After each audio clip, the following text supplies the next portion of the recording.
السلام علیکم دوستو آج بہت ہی اہم ٹاپک پہ آپ لوگوں سے بات کرنے والا ہوں۔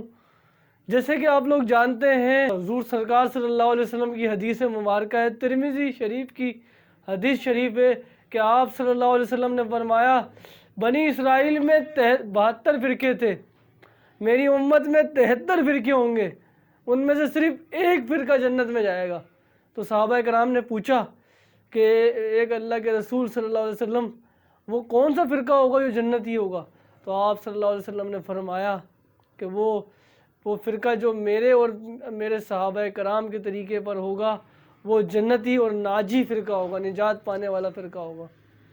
تو الحمدللہ وہ فرقہ اہل سنت والجماعت جو کہ آج کے دور میں جس کو بریلوی بھی جس کے نام کے ساتھ لگایا جاتا ہے، وہ اہل سنت والجماعت فرقہ ہے،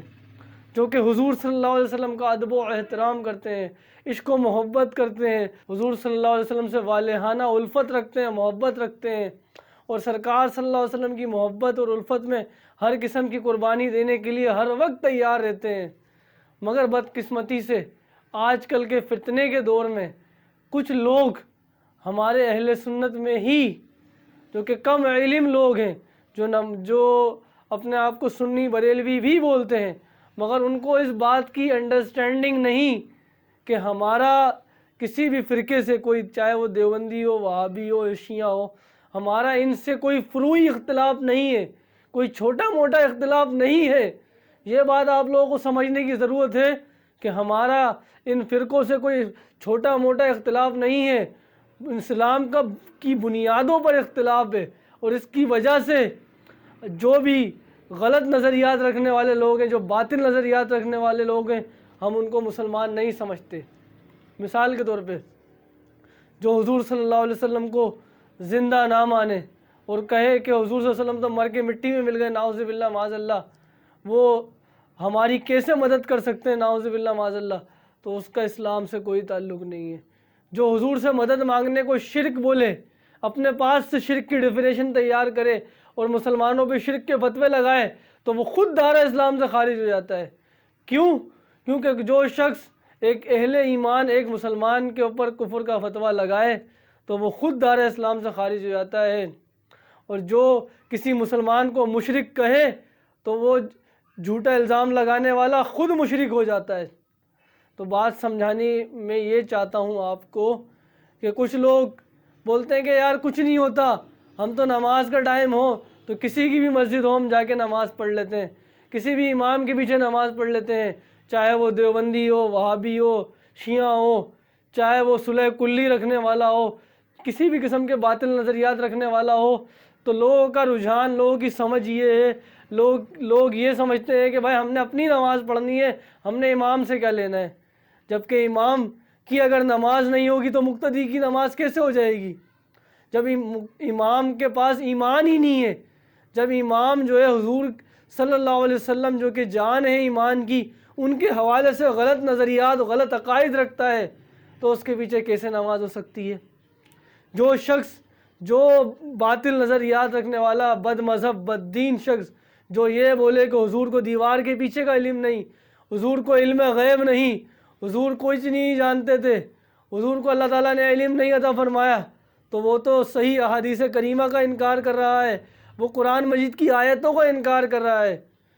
سرکار صلی اللہ علیہ وسلم نے ہمیں قیامت تک کے حالات بتا دیے، ہمیں سب کچھ بتا دیا کس طرح قیامت ہوگی، ہمیں چھوٹی نشانیاں، قیامت کی صغرا نشانیاں اور کبرا نشانیاں تمام بتا دیں۔ حضور کو علم غیب کیسے نہیں تھا؟ حضور کی کتنی ہی حدیث کریمہ سے بات یہ ثابت ہے کہ آپ صلی اللہ علیہ وسلم نے فرمایا کہ میں جنت کو دیکھ رہا ہوں، میں تم کو ایسے آگے سے بھی ایسے ہی پیچھے سے بھی ایسے ہی دیکھتا ہوں جیسے آگے سے دیکھتا ہوں۔ اس طرح کی بہت ساری احادیث کریمہ کتب احادیث میں صحیح ستہ میں موجود ہیں، جس سے یہ ثابت ہوتا ہے کہ سرکار صلی اللہ علیہ وسلم کو علم غیب تھا اللہ کی عطا سے۔ ہم نے کبھی یہ نہیں بولا کہ حضور کو خود سے کوئی علم تھا، خود سے کوئی کسی بھی مخلوق کو کوئی علم نہیں، اللہ کی عطا سے سرکار صلی اللہ علیہ وسلم کو علم تھا، اللہ کی عطا سے اللہ تعالیٰ نے سرکار کو علم غیب عطا فرمایا تھا، اور نبی کے تو معنی ہی علم غیب کی خبریں دینے والا ہے۔ تو جو علم غیب کا انکاری ہے وہ قرآن مجید کی آیتوں کا انکاری ہے، اور وہ دار اسلام سے خارج ہو جائے گا جو حضور کے علم غیب کا انکار کرے۔ اور ایک طبقہ دیوبندی وہابیوں میں بھی ایسا بھی ہے جو یہ کہتا ہے کہ حضور کو کسی قسم کا کوئی اختیار حاصل نہیں، حضور سے مدد مانگنا شرک ہے، نعوذ باللہ معاذ اللہ۔ تو صحابہ کرام جو حضور سے مدد مانگا کرتے تھے، حضرت قتادہ رضی اللہ تعالیٰ عنہ کی آنکھ میں تیر لگا آ کے آپ کی آنکھ باہر آ گئی تو سرکار صلی اللہ علیہ وسلم کے پاس تشریف لائے، سرکار نے اپنا لعاب دہن لگایا، آپ ٹھیک ہو گئے۔ اسی طرح سرکار حضرت ابوبکر صدیق رضی اللہ تعالیٰ عنہ کو غار ثور میں ہجرت کی رات جب سانپ نے ڈسا تو جب آپ صلی اللہ علیہ وسلم نے اپنا لعاب دہن لگایا تو حضرت ابوبکر صدیق رضی اللہ تعالیٰ عنہ بالکل ٹھیک ہو گئے۔ تو یہ صحابہ کرام کیوں حضور صلی اللہ علیہ وسلم سے مدد مانگا کرتے تھے؟ اگر حضور سے مدد مانگنا شرک ہے تو پھر اگر یہ باتیں بتائی جائیں تو یہ لوگ بولتے ہیں کہ حضور جب زندہ تھے، یہ جب کی باتیں ہیں۔ تو بھائی ہم مسلمانوں کا یہ عقیدہ ہے کہ حضور آج بھی زندہ ہیں، ظاہری طور پر اس دنیا سے پردہ فرما گئے مگر وہ زندہ ہیں۔ جب ایک شہید نہیں مرتا تو شہید کا حضور کے سامنے کیا رتبہ، کیا اوقات۔ ایک شہید جو حضور صلی اللہ علیہ وسلم کے نام پہ اپنی جان قربان کرتا ہے تو وہ زندہ ہے۔ اللہ تعالیٰ قرآن مجید میں فرماتا ہے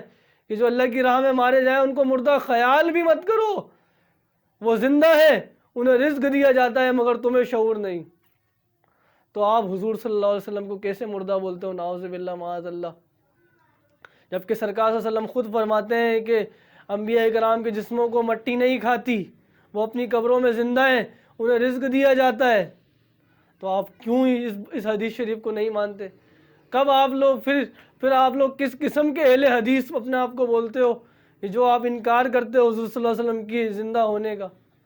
تو بات سمجھانے کی یہ ہے کہ آپ جو ہمارے سنی ہیں ان کو کٹھڑ سنی بننے کی ضرورت ہے۔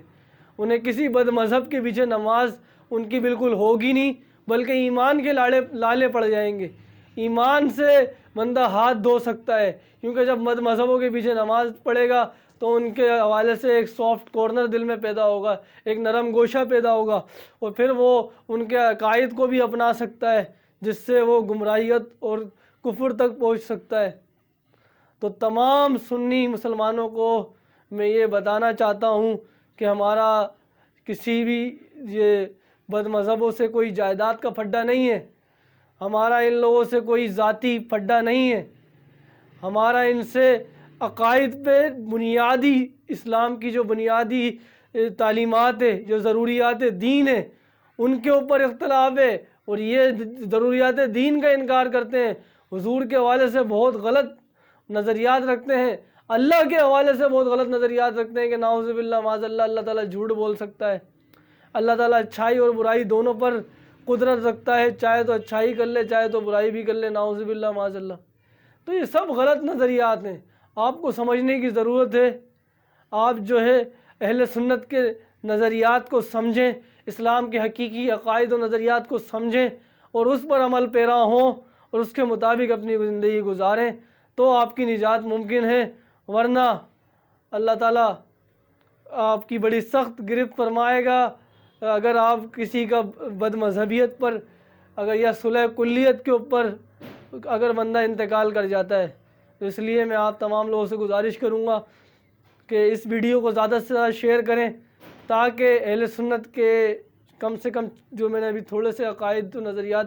بیان کیے ہیں ان کے حوالے سے لوگوں میں شعور پیدا ہو سکے۔ امید کرتا ہوں آپ لوگوں کو ویڈیو پسند آئی ہوگی، تو اس کو زیادہ سے زیادہ شیئر کیجیے گا اور میرے چینل کو سبسکرائب کر دیجیے گا۔ جزاک اللہ، اللہ حافظ۔